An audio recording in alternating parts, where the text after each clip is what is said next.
Hi ladies, I'm Jen with My Sister and Me Ministries, and I just want to say welcome to this week's edition of Face to Face Friday. Marianne and I have been working through a series called Thy Kingdom Come, which is focusing on what Jesus teaches about the kingdom of heaven and what it will be like. I'm so excited about this because I love digging into scriptures that talk about what it's going to be like when I am in eternity, but also understanding that we can have a piece of the kingdom of heaven right here, right now, with us on earth. We're going to walk through a piece of Jesus' Sermon on the Mount today.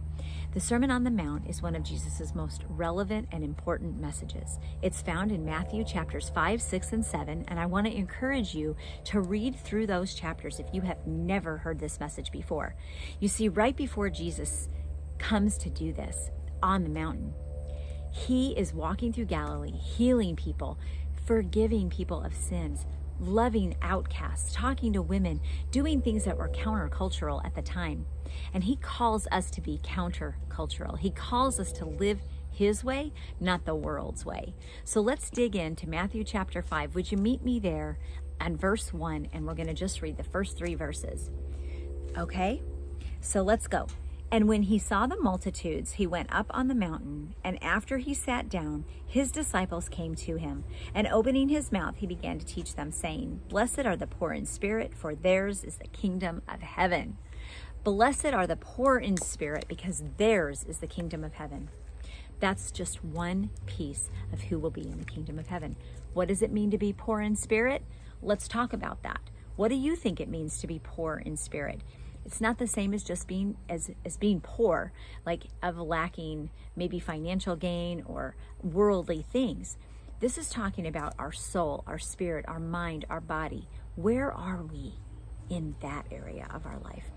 Are we poor in the fact that we lack knowing Jesus, that we lack a relationship with him, that we lack the ability to fulfill what his purpose is for us because we're just not sinking into what he's telling us? I think so. I think for me, it was realizing that my poverty in understanding Jesus was so deep that the only way I could really understand was to realize that and then receive him as my Savior. He is such a wonderful teacher. He's the greatest teacher I know. And when we realize our lack and what we don't have without him is when we can realize just what he offers, just what he has to offer us, which is everything, which is life eternal, which is a beautiful, abundant life here, where we can share his word and share his scriptures with others. The Sermon on the Mount was given to his disciples, but it was also given to those standing around in the multitudes, the crowds that had been following him through Galilee, and also the religious leaders at the time. In fact, in verse 20, he reminds us that, as he says here in verse 20, I kind of got ahead of myself. For I say to you that unless your righteousness surpasses that of the scribes and Pharisees, you shall not enter the kingdom of heaven. What on earth? Well, the scribes and Pharisees were the religious leaders, and they were out for their own motives. They looked inward. They wanted people to know they prayed, to know they fasted, to know they were righteous and good in God's eyes. But were they? If their motive was to uplift themselves, to hold themselves high, then they were not found righteous. Yet we who are poor in spirit, who know that Jesus has what we don't have and has what we need, he is absolutely where the joy is. He is absolutely where our strength comes from. He is absolutely what we need to be found righteous. I want you to be so excited about this series, because when we talk about his kingdom, we're talking about while we're here and after we're gone. What can we do today to show others the light of Jesus Christ? What can we do today to walk in his way that might look differently, that may make us think differently? All of that comes from having a relationship with him, a real one-on-one, sitting down, come to Jesus meeting with Jesus himself. Ladies, I hope that you want that. We want it for you.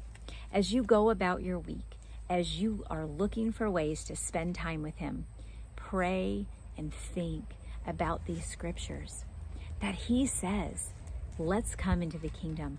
I am making you righteous by what I've already done for you. It's a beautiful gift. We hope you'll receive it.